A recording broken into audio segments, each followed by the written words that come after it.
તો મિત્રો આજે આપણે મસરદાની કેવી રીતે બનાવવી એ શીખવાના છીએ મિત્રો। તો જો આવી જ રીતે આપણે મસરદાની બનાવવાની છે। છેલ્લે બનાવી લેવું એટલે છેલ્લે આવી જ રીતે આપણે મસરદાની બને એટલે આવી જ રીતે આપણે તમને બતાવું છું।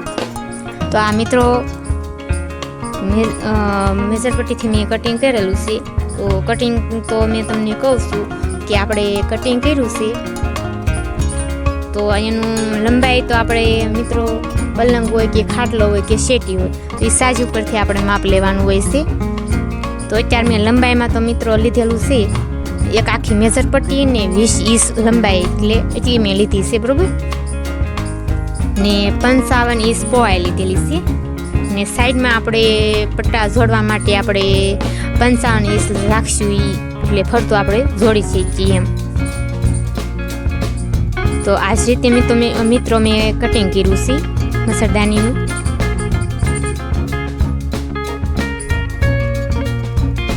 તો જે આપણે એના ખૂણા હોય ને ત્યાં મેં ટક્સ પણ આપેલા છે।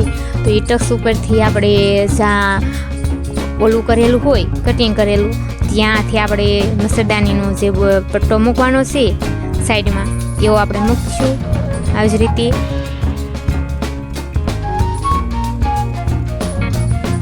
તો મારા વાલા મિત્રો અમારો વિડીયો ગમતો હોય તો લાઈક ને સબસ્ક્રાઈબ કરવાનું ભૂલતા જ નહીં।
તો મિત્રો આ આપણે મસાલાની બની ગઈ છે આવી જ રીતે.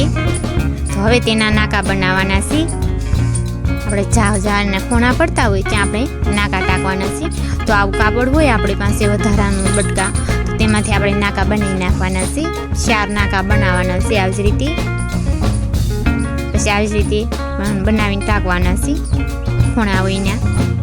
તો આવી જ રીતે કાપડ ડબલ કરીને એના નાકા બનાવશું.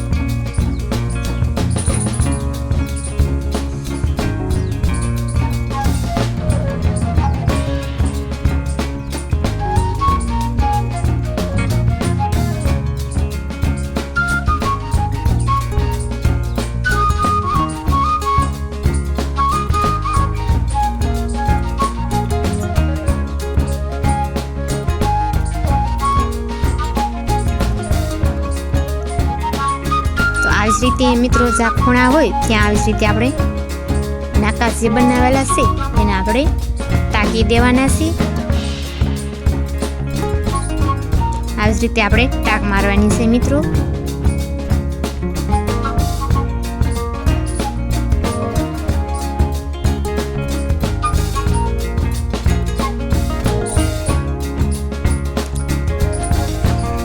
આવી જ રીતે મિત્રો બધી બાજુ 4 જગ્યાએ નાકા ખૂણે ખૂણે ટાંકવાના છે.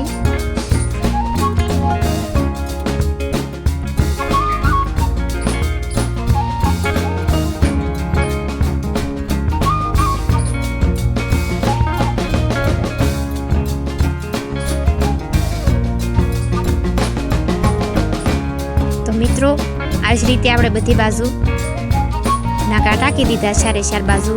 તો આપણે આ મસરદારની તૈયાર પણ થઈ ગઈ છે મિત્રો.